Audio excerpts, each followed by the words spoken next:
Who's that over there? Is your publicist?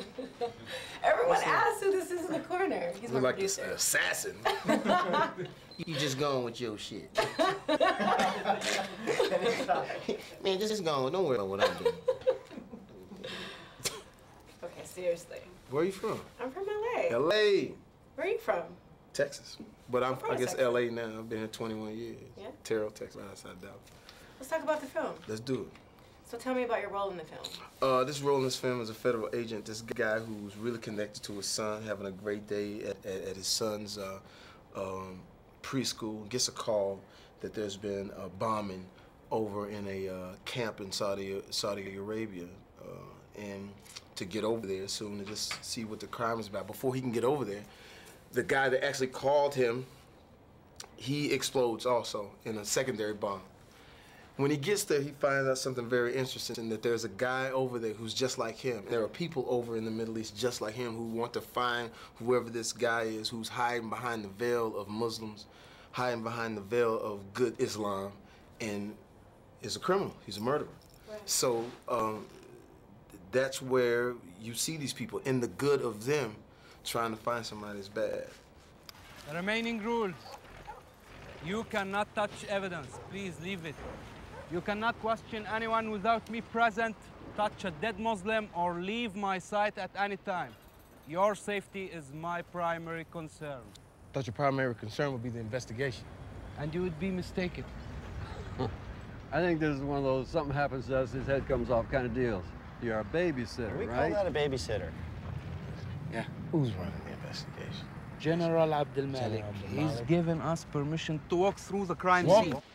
Really? Yes. Are you kidding me? Where are you going, Mr. Listen, you're not in charge. I'm gonna go find somebody that's in charge so I can get some clarification on what's going on. Okay, there is nothing to clarify. Yes, the hell Come there is. back, Look, you think I flew over here 18 hours and you gonna tell us we can walk through? I don't know what kind of game you playing. I'm not that guy.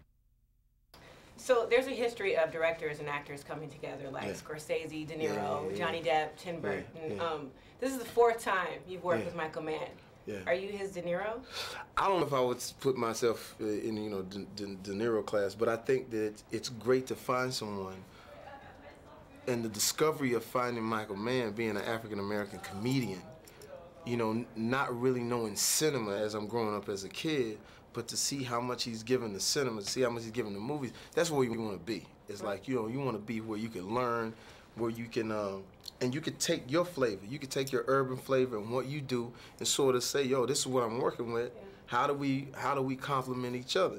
So in working with him, and we're going to work together again because we're actually working on another project. So I guess it's a good combination. So you've done Jarhead and now The Kingdom. Have these movies shaped any of your views on war? My views on war is completely different from views within the characters. Okay.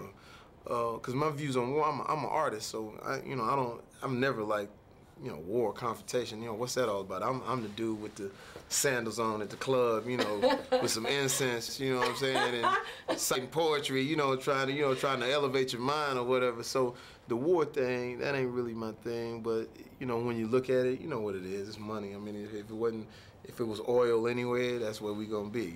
If it was oil in Darfur, we'll stop dying. And, diamonds in Sierra Leone, people get their hands cut off because at the end of the day, it's their money. So I say, just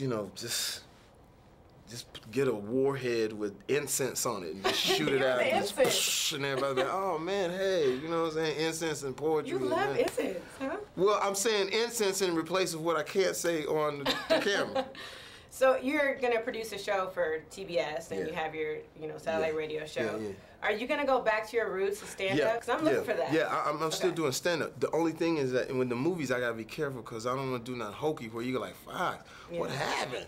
You're working with Michael Mann, and you done goofed it all out. So if we find a smart comedy, we'll do it. But I want to do some real stuff that could bring some comedy out of it. And then I leave the TV stuff open so we can get to comedy. I got Sirius Radio, Foxhole 106. Come check that out. If you hadn't checked that out, we're going to have Tigger come on and kind of rebut what Corrine, what's her name? Corrine Steffens said about it, AKA Superhead. Yeah. So it was a whole, we did a whole segment. It was the highest ratings if you hadn't heard, but Tigger's gonna come back and rebut some of wildness that she said. So. Okay. Yeah, I used to do kid stand. Yeah, and well, what does that mean? Like,